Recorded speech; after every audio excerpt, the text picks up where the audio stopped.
Hello, welcome back to our YouTube channel inside reaction. मैं हूँ ईशा तारिक और मेरे साथ हैं और मैं हूँ फैसल हरल। और हम बात करने वाले हैं नारी शक्ति पे। एक नारी नारी के शक्ति। साथ बैठ के फैसल एक नारी शक्ति के बारे क्योंकि में बात मैं जब करेंगे। नारी शक्ति की बात होगी ना तो मैं सवाल करूंगा, आपसे मैं ज्यादा जवाब हाँ, लूंगा, तो ये जरूरी है। तो कोई वीडियो। बात नहीं, हाँ, तो जवाब आज देंगे हमारे पास हम। जो वीडियो है उसका टाइटल है। वीडियो का टाइटल है Lakhpati Didi Yojana, how are Indian womens getting rich. ये बहुत बड़ा पॉइंट है। अच्छा, इस और पे हमने पहले भी बहुत सी वीडियोस देखी हैं वैसे, मतलब हाँ, किस तरह से वुमेन्स नारी को शक्ति, किया। ड्रोन दीदी, हाँ, उसके अलावा ड्रोन हमने दीदी बहुत की सारी और वीडियोस वीडियोस और भी किस देखी तरह हैं। हर छोटी छोटी इंडस्ट्री में भी औरतें किस तरह से इंडिया में काम कर रही हैं, किस तरह से उनको सेल्फ इंडिपेंडेंट किया जा रहा है, किस तरह से उनके पीएम उनको एक रिस्पेक्ट देते हैं, हाँ, उनको एक इम्पोर्टेंस दी सेल्फ जा रही है। कॉन्फिडेंस उनको प्रोवाइड किया जा जब रहा है। आपने और मैंने देखी थी वीडियो एक ड्रोन दीदी वाली, तो उसमें जिस तरह वो फोन पे बात उन्होंने की, तो एग्जैक्टली। वो मतलब इस तरह कॉन्फिडेंस और जो मोटिवेशन है उसका हाँ, लेवल बहुत ज्यादा और वो अप हो जाता कश्मीर, है। एक दफा आपने देखा था, हमने एक और वीडियो देखी थी कि वो कश्मीर में गए थे, वहां पर उन्होंने औरतों से मतलब उन्होंने बिल्कुल। बात की थी और वो भी बहुत अच्छी वीडियो थी। अभी हम वीडियो स्टार्ट करते हैं, उसके बाद वीडियो के बारे में बात करेंगे। रियल वीडियो का लिंक नीचे डिस्क्रिप्शन में मौजूद होगा, आप उनकी वीडियो को भी लाइक करें, उनको भी सपोर्ट करें, हमें भी सपोर्ट करें, हमारे चैनल को सब्सक्राइब करें, वीडियो को एंड तक जरूर देखिएगा ताकि आपको पता चल सके कि हमारी क्या ओपिनियन थी, क्योंकि हमें हम क्या वीडियो लगा के वीडियो देख एंड के। पे जो है वो डिटेल में बात करेंगे, बहुत ज्यादा जो बातें होंगी वो सारी बातें हम डिटेल में करेंगे, लेकिन वीडियो के साथ साथ भी कोई अगर इंपॉर्टेंट बात होगी तो तो वो वो साथ हम में भी हम करते कर रहेंगे। देंगे। स्टडी आईक्यू आईएएस अब तैयारी हुई अफोर्डेबल। लखपति दीदी, वेलकम टू स्टडी आईक्यू। मेरा नाम है आदेश सिंह। महिला सशक्तिकरण या वुमेन एम्पावरमेंट। दोस्तों, जब भी हम इस विषय पर बात करते हैं तो अक्सर ये बात पॉइंट आउट की जाती है कि कैसे भारत में वुमेन एजुकेशन की कमी या इंडियन पेट्रियार्कल सोसाइटी के रॉन्ग आइडियल्स की वजह से भारत में महिलाएं पुरुषों से पीछे छूटती जा रही हैं।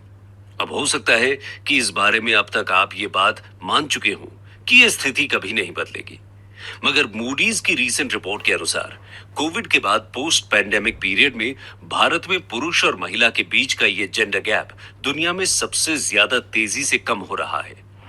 यहां तक कि कुछ रिपोर्ट्स तो ये तक कहती हैं कि इंडियन अर्बन एरियाज में महिलाओं के पास पुरुषों से ज्यादा पैसा है।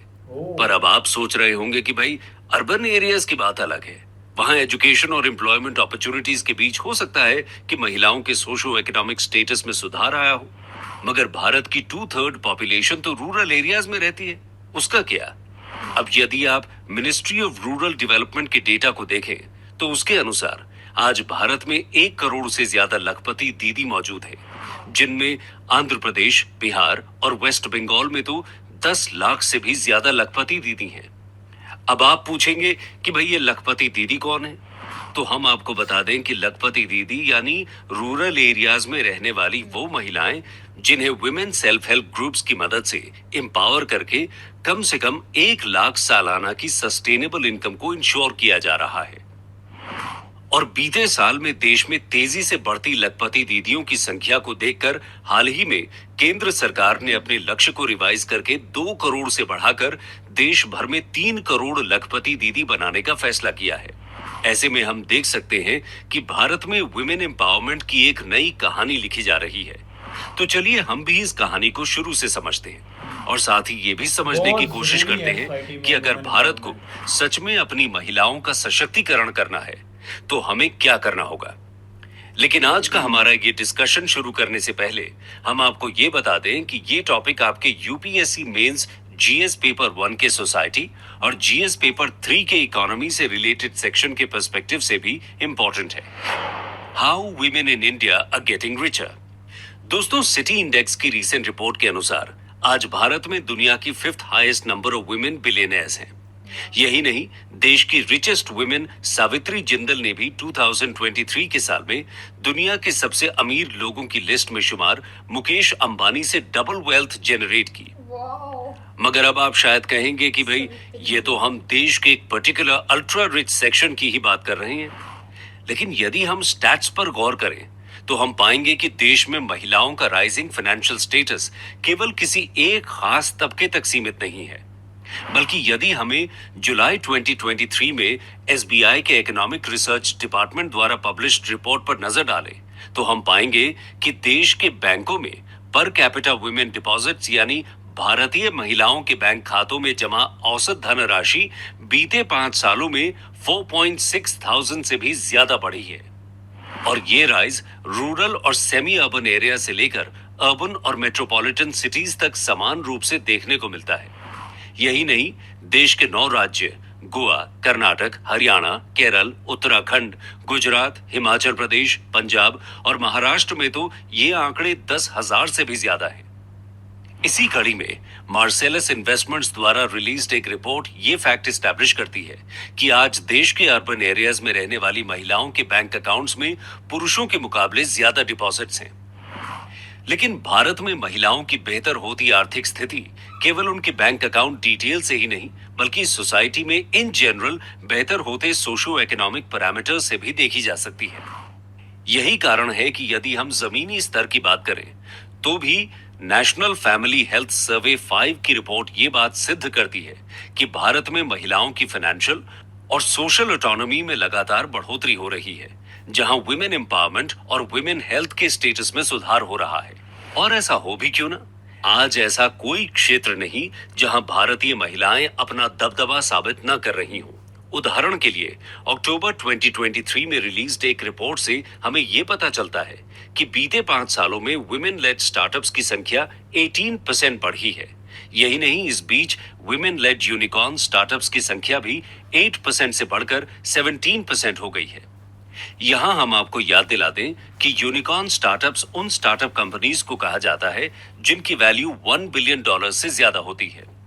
यही नहीं, बेन एंड कंपनी की एक रिपोर्ट के अनुसार आज भारत में लगभग 15.7 मिलियन वुमेन रन एंटरप्राइजेस हैं, जो भारत के ओवरऑल एंटरप्रेन्योरियल लैंडस्केप का 22% है, जिसके बारे में यह अनुमान लगाया जा रहा है कि यदि देश में इसे प्रॉपर सपोर्ट मिला तो ये आने वाले सालों में 30 मिलियन तक पहुंच सकता है।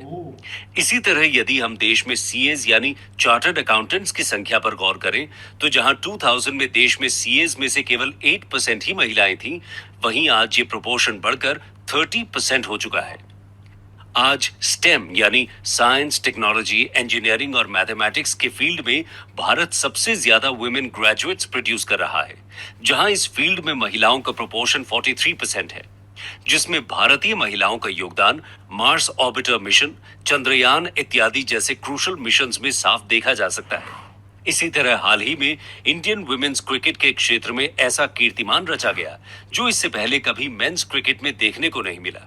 जी हाँ, जहां एक और मेंस इंडियन प्रीमियर लीग में कैप्टन विराट कोहली की रॉयल चैलेंजर्स बैंगलोर में अभी भी ट्रॉफी का अकाल पड़ा है, तो वहीं दूसरी ओर इंडिया की एस क्रिकेटर स्मृति मंधाना की कैप्टनसी में आरसीबी ने वुमेन्स प्रीमियर लीग को न केवल अपने नाम किया, बल्कि WPL में हाईएस्ट रन स्कोरर को दी जाने वाली ऑरेंज कैप और हाईएस्ट विकेट टेकर की पर्पल कैप्स भी आरसीबी की झोली में ही आई, जिसके बाद हर ओर भारत की इन क्रिकेट खिलाड़ियों की ही चर्चा रही।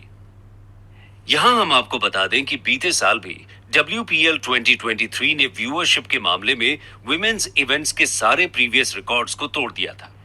लेकिन भारत में महिलाओं द्वारा अर्जित की जा रही इन सब उपलब्धियों के बीच भी एक विरोधाभास ये भी है कि भारत में आज भी मेन और वुमेन के बीच एक बड़ा फाइनेंशियल जेंडर गैप मौजूद है। तो चलिए अब हम इस बारे में भी जान लेते हैं। The big gender gap. दोस्तों, हाल ही में रिलीज हुए periodic labour force survey report 2022-23 के अनुसार देश की वर्कफोर्स में हमारी महिलाओं का पार्टिसिपेशन महज 37% है। हालांकि ये बात सही है कि इंडियन गवर्नमेंट द्वारा चलाई जा रही girls education, skill development, entrepreneurship facilitation की स्कीम्स के चलते बीते 5 से 6 सालों में ये आंकड़े लगातार बढ़े हैं, मगर आज भी ये चाइना के 60% और ग्लोबल एवरेज के 47% के आंकड़े से काफी कम है। यही नहीं, नेशनल फैमिली हेल्थ सर्वे के अनुसार देश की पॉपुलेशन में 48% का शेयर होने के बाद भी देश की जीडीपी में वुमेन का कंट्रीब्यूशन महज 18% है।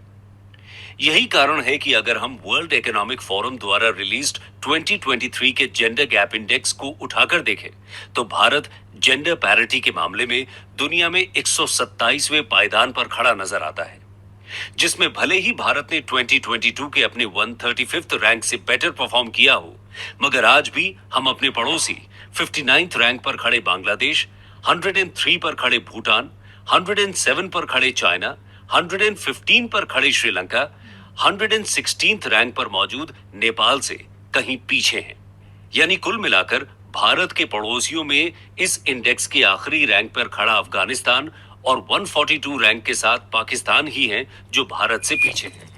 हालांकि इस रिपोर्ट के अनुसार भारत ने बीते दशकों में वुमेन एम्पावरमेंट और वुमेन एजुकेशन को बढ़ावा देकर अपने ओवरऑल जेंडर गैप को 64.3% तक कवर कर लिया है। लेकिन यही रिपोर्ट ये बात भी पॉइंट आउट करती है कि इकोनॉमिक पार्टिसिपेशन और अपॉर्चुनिटी की पैरिटी के मामले में भारत अब भी मर्द और औरत के बीच के इस अंतर को महज 36.7% ही कम कर पाया है। वहीं अगर हम गौर करें तो यूएन के अनुसार भारत जैसे कृषि प्रधान देश में वुमेन का एग्रीकल्चरल लैंड जैसे प्रोडक्टिव रिसोर्सेज का एक्सेस, ओनरशिप और कंट्रोल उनके इकोनॉमिक एम्पावरमेंट, सोशल स्टेटस और फिजिकल सिक्योरिटी के लिए बेहद जरूरी है। यही कारण है कि यूनाइटेड नेशंस के सस्टेनेबल डेवलपमेंट गोल्स में जेंडर इक्वालिटी को इंश्योर करने के लिए वुमेन्स लैंड राइट के एनुअल डेटा को शेयर करने की भी बात की है, जिससे वुमेन एम्पावरमेंट के क्षेत्र में रियल प्रोग्रेस को मेजर किया जा सके। ऐसे में यदि हम इस कॉन्टेक्स्ट को ध्यान में रखते हुए नेशनल फैमिली 5 का डेटा उठाकर देखें तो हम पाएंगे कि देश में पुरुष महिलाओं से कहीं ज्यादा हाउसेज और लैंड्स ओन करते हैं। जहां देश में 15 से 49 साल की उम्र के बीच देश की 42.3% महिलाएं कम से कम एक घर की मालकिन हैं, वहीं पुरुषों में ये आंकड़ा 62.5% है, यानी ऑलमोस्ट 1.5 गुना। इसी तरह NFHS 5 के अनुसार देश की 31.7% महिलाएं लैंड ओन करती हैं और उनमें से भी महज 8.3% महिलाएं ही लैंड की सिंगल ओनर हैं, जबकि पुरुषों में यह आंकड़ा 43.9% का है, जहां 22.8% मर्द अकेले लैंड ओन करते हैं।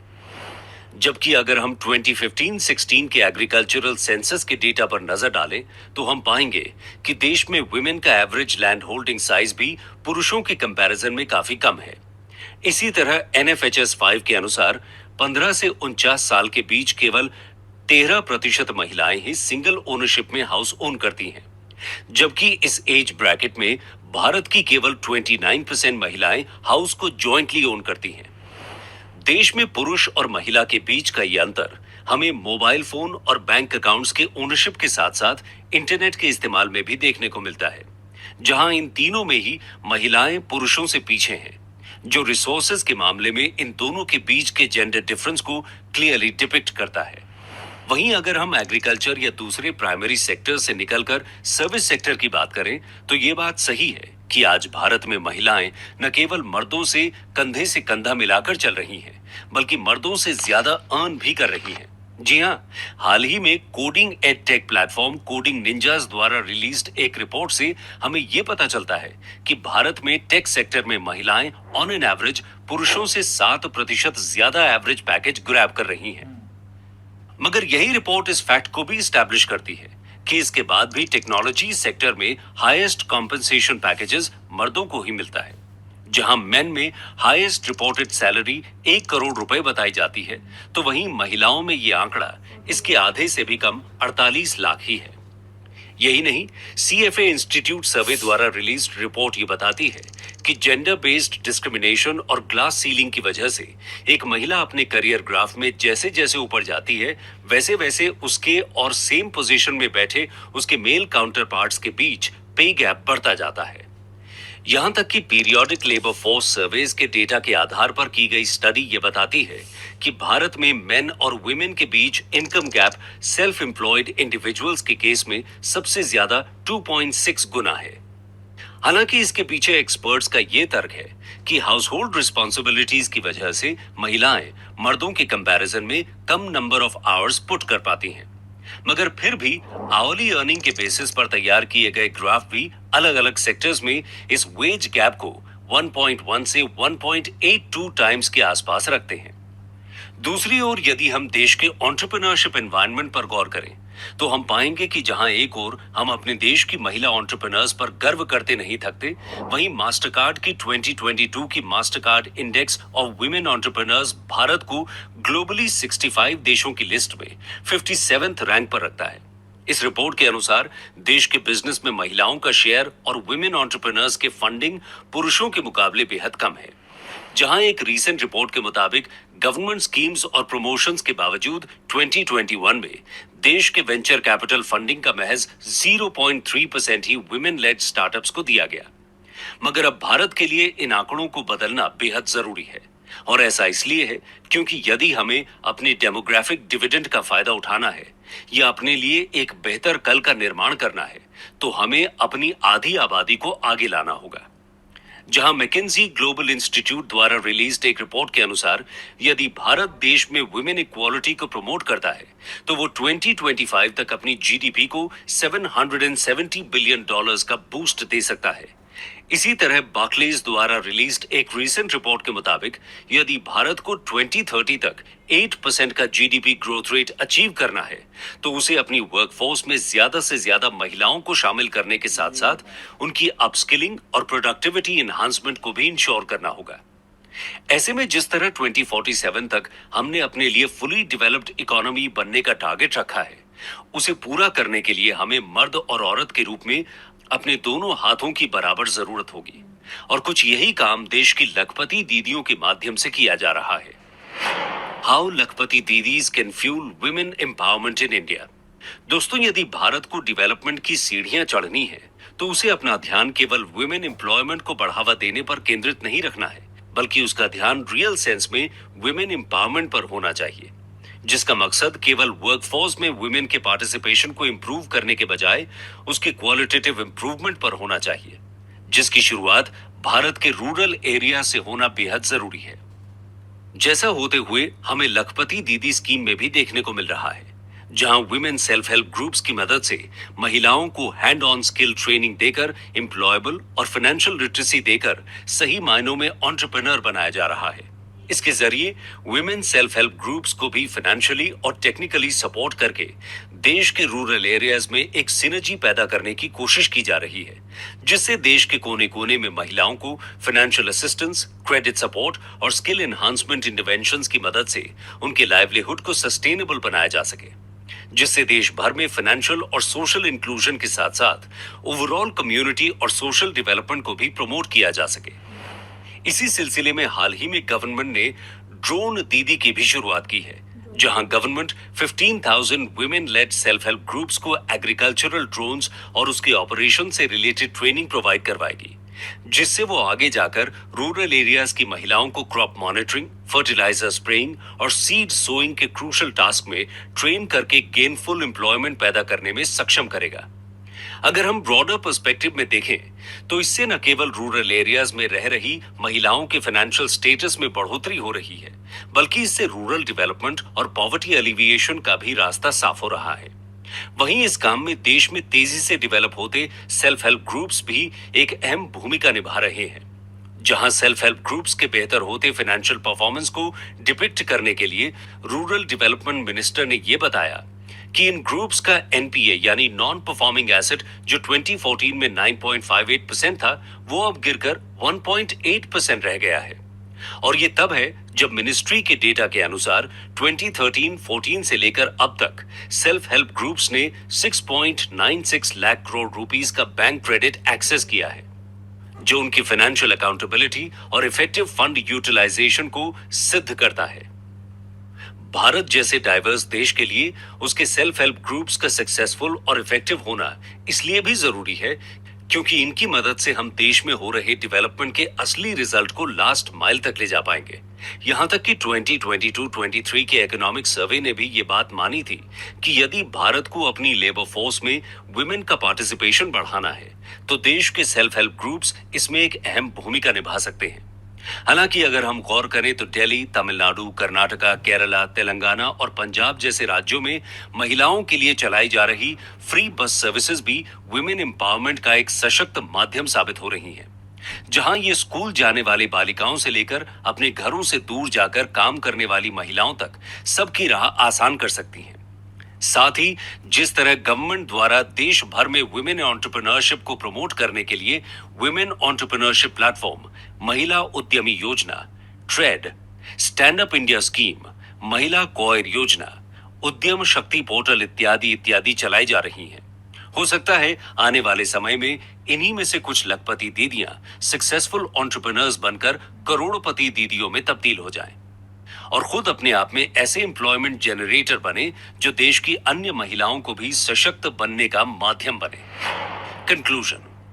दोस्तों, भारतीय सनातन सभ्यता के आधार स्तंभ यजुर्वेद में एक श्लोक है, सा विश्वायुः सा विश्वकर्मा सा विश्वधायः इंद्रस्य त्वा भागम सोमेन तनंचिम विष्णो हव्यरक्षम। जिसका मतलब है नारी सारे संसार का जीवन है, वो ही इस संसार की विश्वकर्मा या क्रिएटर है, वो ही इस संसार की जननी है, वो ही है जो इंद्र की तरह सभी इच्छाओं को काबू करती है, वो ही है जो सोम की तरह जीवन देती है और वो ही है जो विष्णु की तरह इस संसार का पालन पोषण करती है। इसीलिए तुम्हें उसकी रक्षा करनी चाहिए, वो ही इस जीवन की सभी समस्याओं का समाधान है। ये श्लोक अपने आप में यह सिद्ध करने को काफी है कि हमारे समाज में हमेशा से नारी का क्या स्थान रहा है, जहां पुरातन काल से ही कभी भी एक महिला को पुरुष से कमतर नहीं माना गया।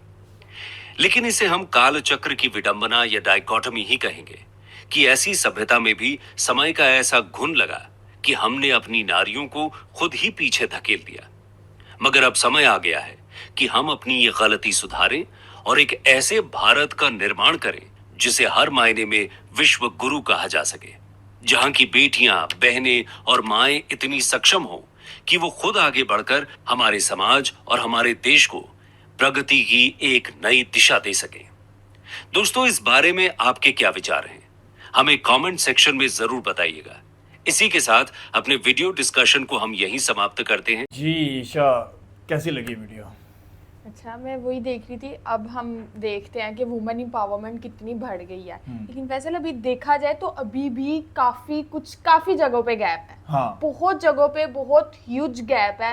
लाइक मैंने देखा कि जैसे क्रिकेट में लड़कियों बहुत आ गया। आरसीबी की उन्होंने एग्जाम्पल पुट की हुई थी कि आरसीबी ने ट्रॉफी विन किया है, on the other hand boys team ने अभी तक ट्रॉफी विन नहीं की।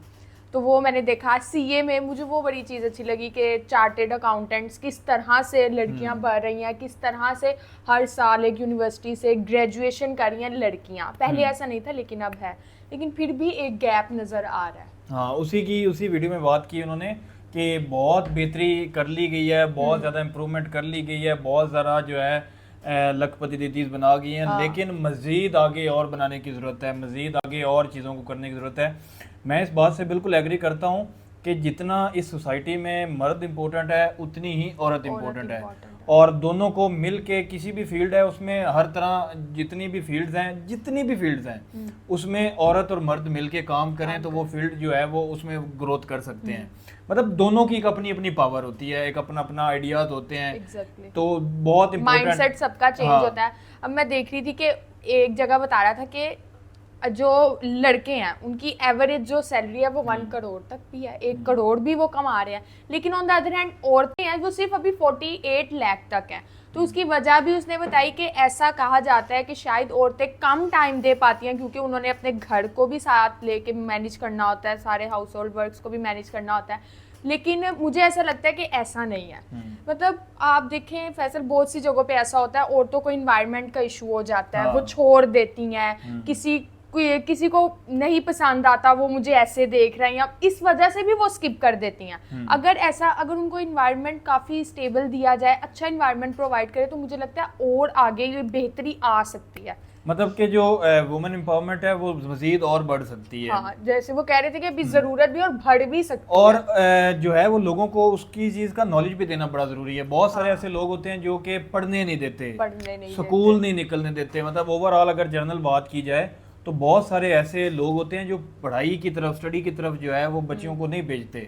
उस वजह से फिर वो मसले मसाइल आगे जाके उनको फेस पड़ते हैं। और अगर भेज भी देते हैं तो मोस्टली पाकिस्तान में तो मैंने ऐसे देखा है, ग्रेजुएशन के बाद, ग्रेजुएशन तो करवा दी जाती है लेकिन ग्रेजुएशन के फौरन बाद शादी कर दी जाती है। लाइक जॉब्स वगैरह, जब वो इंडिपेंडेंट पढ़ाई तो करवा दी, वो भी एक फर्ज है, लेकिन उसको जब वो पढ़ रही है उसने क्या पढ़ा कि वो खुद इंडिपेंडेंट हो, किसी पर वो ना करे, मतलब किसी के खर्चे पे नहीं कह सकते, लेकिन किसी की जिम्मेदारी तो है वो, लेकिन किसी पर वो ना कर सके, फॉल ना कर सके मुझे इससे ही पैसे चाहिए। औरत खुद कमा सकती है, मतलब एक औरत और मर्द मिलके कमाए, अपना घर चलाएं, तो वो ज़्यादा बेटर है कि एक मर्द ही अपना घर चलाए। वैसे मुझे ना एक चीज़ इस वीडियो में बड़ी अच्छी लगी है कि उन्होंने ये सारी चीज़ें डिस्क्राइब की हैं डिटेल के साथ, और साथ कहा है कि ये मज़ीद बढ़ाने की ज़रूरत है। अगर जिस तरह मतलब इंडिया में ये चीज़ें अभी बातें चल रही हैं, मतलब वुमेन एम्पावरमेंट की, अपॉर्चुनिटीज़ की, स्टडीज़ की, सारे माहौल की बात की जा रही है, तो इस तरह जो है बाकी कंट्रियों को भी सोचना चाहिए जो नेबर्स हैं, जैसे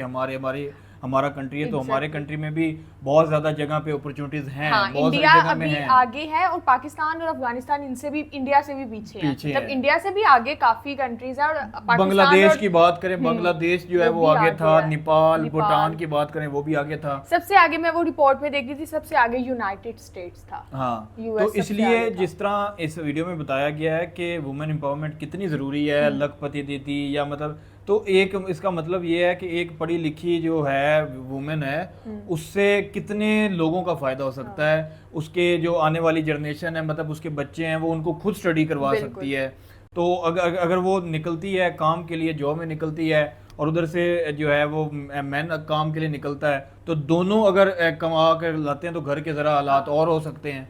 तो बहुत ज़्यादा ज़रूरी है, बहुत इंपॉर्टेंट है। एक गैप ना मैंने वहाँ पे भी बड़ा ह्यूज देखा कि आप देखें, अब औरतें भी कमा रही हैं, मर्द भी कमा रहा है। वो रिपोर्ट के मुताबिक था कि औरतें जो है वो सिंगल ओनर कम है घर की, 8% है, सिर्फ 8% है। ऑन द अदर हैंड मर्द ज्यादा है। तो आप ये देखिए कि वो कमा भी रही है, लेकिन मैंने खुद ये चीज देखी है कि औरतें अपना घर नहीं बना पाती, अपने नाम नहीं लगवा पाती। ज्यादातर घर सिंगल ओनर, मतलब जो घर होते हैं वो मर्दों के नाम ही होते हैं, तो वो काफी गैप नजर आ रहा था। लेकिन फिर भी वो दिखाते, रूरल एरियाज में जाएं तो हर औरत का अपना बैंक अकाउंट है, उस बैंक अकाउंट में कितने कितने पैसे मर्दों से ज्यादा भी हैं, मर्दों से ज्यादा भी वो कमा रही हैं, और किस तरह से उनको एजुकेट किया जा रहा है। इस चीज की बड़ी इंपॉर्टेंस दी जा रही है, बड़ी ज्यादा इंपॉर्टेंस दी जा रही है वुमेन एम्पावरमेंट की। और वुमेन लखपति दीदी बनाओ, इनको बिजनेस दो, इनको ट्रेनिंग दो, इनको स्किल सिखाओ, एजुकेशन पे बहुत तवज्जो दी जा रही है। और उस वजह से फिर ग्रोथ में बहुत ज्यादा इजाफा हो रहा है। अगर इंडिया यहाँ पे पहुंच रहा है